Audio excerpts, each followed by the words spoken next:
où un instrument pose vraiment des problèmes, notamment soit en termes de phase ou de largeur stéréophonique ou avec la dynamique, essayez de le modifier directement au sein même de votre instrument et pas forcément avec tous des utilitaires annexes. L'idéal, c'est quand même de le corriger si vous y connaissez dans la construction sonore, déjà ou en tout cas dans les effets, de modifier directement au sein de votre instrument. Sinon, utilisez des plugins annexes, voire peut-être, si vraiment un instrument vous pose vraiment problème, pensez peut-être à le changer. Alors après, ça c'est une autre histoire. Après, on a le Bass Space. Alors ici, direct, vous avez une section qui va vous permettre d'identifier les fréquences basses indésirables sur les pistes de votre mix. Je m'explique. Pour commencer, on vous demande ici de muter la piste kick et basse de façon à justement permettre une écoute sur d'autres fréquences. Ici, on a 4 bandes de fréquences sur la 40, 80, 120 et de mémoire 160 Hz. Donc il va y avoir une analyse en dehors de votre piste de kick et de basse de façon à identifier les résiduels de basse qui pourraient être en conflit avec justement les pistes principales. Ici, j'ai ma basse, enfin mon kick, on va dire ici une basse, ici j'ai un instrument plutôt pas de mélodique, ici aussi, donc je vais mettre ces deux-là mutés, je vais faire down, donc OK, et on va lancer l'analyse par une lecture.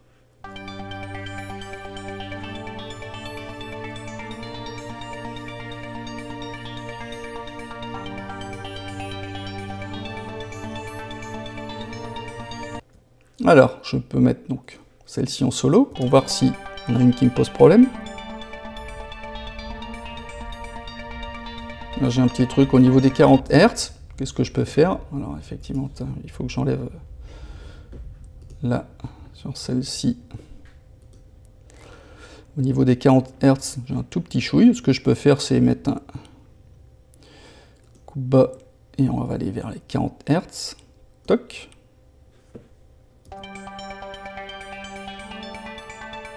De façon à enlever des fréquences basses, d'ailleurs celles qui sont inférieures à 20 Hz, parce qu'elles sont inaudibles, et à alléger cette bande de fréquences. Ok. Là, on va analyser sur l'autre piste.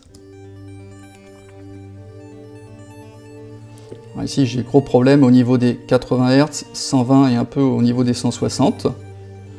Qu'est-ce que je vais faire? Hop.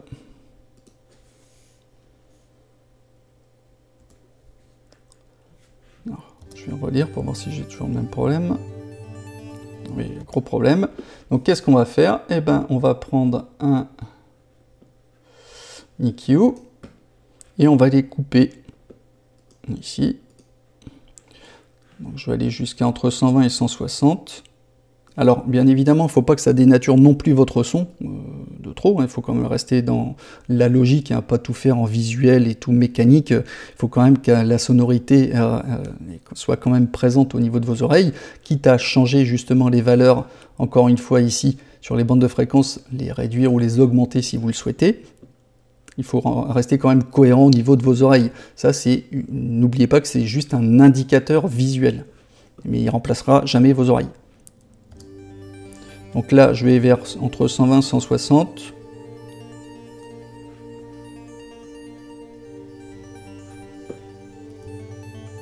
Privilégiez toujours l'écoute comparative.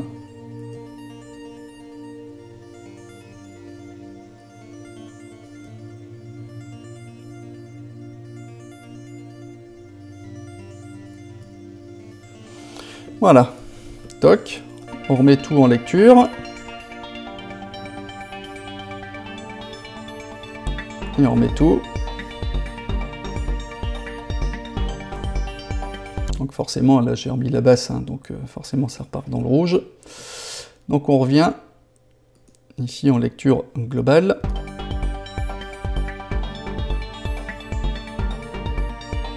Voilà, donc j'ai tout au vert. En mono, l'écoute se fait bien aussi. Voilà, je vais vous parler encore d'une dernière chose ici dans les préférences. Vous voyez qu'il y a un profil mix et un profil mastering, notamment avec le TruePic, je vais en parler juste après. C'est important justement d'avoir ce switch entre ces deux paramètres, puisque effectivement on peut, je vais prendre le premier exemple qui est le plus flagrant, c'est notamment on va se constituer une headroom pour le mastering à la fin. On va se dire, ben voilà, sur les paramètres en profil mixing, je veux par exemple, pour constituer ma headroom, une réserve de moins 6 dB. Voilà, j'ai moins 6 dB. Par contre, en mastering, on va taper justement autour du 0 dB, puisque on va chercher ici à la guerre du loudness, essayer d'avoir le son le plus fort possible. Ça, c'est un peu pour les bourrins. Non, moi je privilégie plutôt quand même la dynamique, mais maintenant il faut que ça sonne fort, et malheureusement on croit toujours que quand ça sonne fort c'est mieux, ce qui n'est pas le cas. Tout le monde le dit, mais tout le monde le fait quand même, parce que si on n'a pas un son qui est puissant, notamment pour passer en radio, eh ben on est à l'arrache et on trouve qu'il sonne pas très fort, et du coup on trouve que c'est pas bon. Ce qui n'est pas le cas, mais c'est comme ça malheureusement.